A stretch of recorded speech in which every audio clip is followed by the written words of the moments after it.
Shalom teman-teman terkasih semuanya. Kita baca komen dari saudara kita nih ya. Tuhan kok takut dengan tentara Romawi. Cantik, kamu baca Injil Perjanjian Lama ya. Tidak ada Yesus mengatakan dirinya Tuhan. Oke. Wow.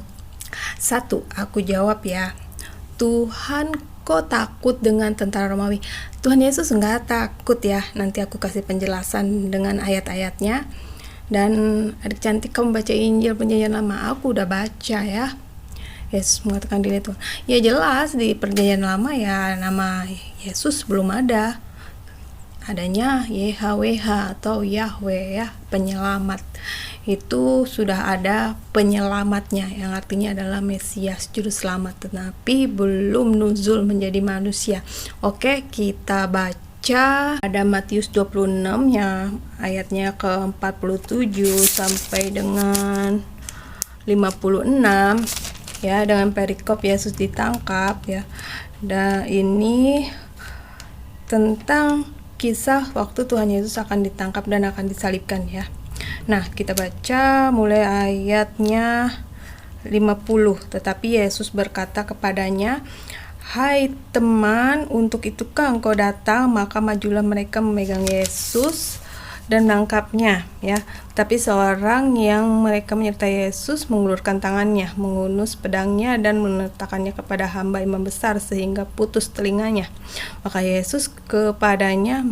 kata Yesus kepadanya, "Masukkan pedang itu kembali ke dalam sarungnya, sebab barang siapa menggunakan pedang akan binasa oleh pedang." Ya. Dan Tuhan Yesus berkata sangat lantang di ayatnya yang ke-53 ya, bahwa penyalipan tentang dirinya emang harus terjadi. Padahal Tuhan Yesus bisa minta datang beribu-ribu malaikat untuk datang menolongnya ya. Tetapi ini memang harus terjadi. Mari kita baca di ayat 53, "Atau kusangka bahwa aku tidak dapat berseru kepada Bapakku supaya ia segera mengirim lebih 12 pasukan malaikat membantu aku. Jika begitu, bagaimanakah akan digenapi yang tertulis dalam kitab suci yang mengatakan bahwa harus terjadi demikian?" Ya, harus terjadi penyalipan.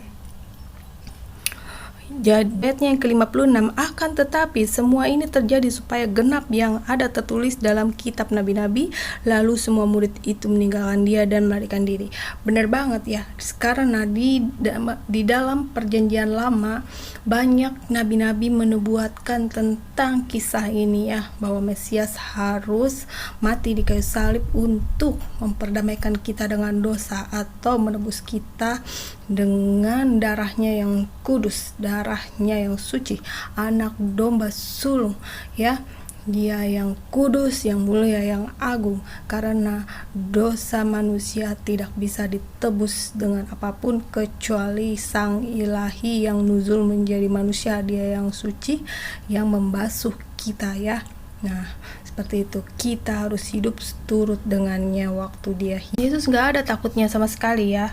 Nih, di ayatnya yang ke-47 ini dengan perikop Yesus di hadapan Mahkamah Agung ya. Tapi Yesus tetap diam, lalu kata imam besar itu kepadanya, "Demi Allah yang hidup, katakanlah kepada kami, apakah engkau Mesias, anak Allah atau tidak?" Nah, Yesus bukannya menolak ya.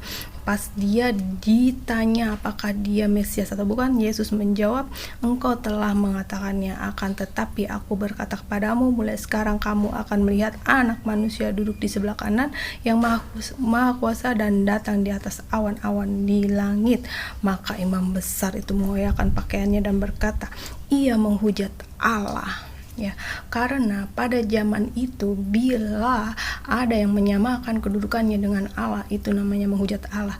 Namun hanya Tuhan Yesus yang berani berkata demikian. Teman-teman, saudara-saudara ya, itu tandanya memang Tuhan Yesuslah Allah yang sejati, Allah yang sebenar-benarnya. Kita harus berterima kasih, dosa-dosa kita telah ditebusnya ya. Hidup benarlah mulai saat ini. Haleluya.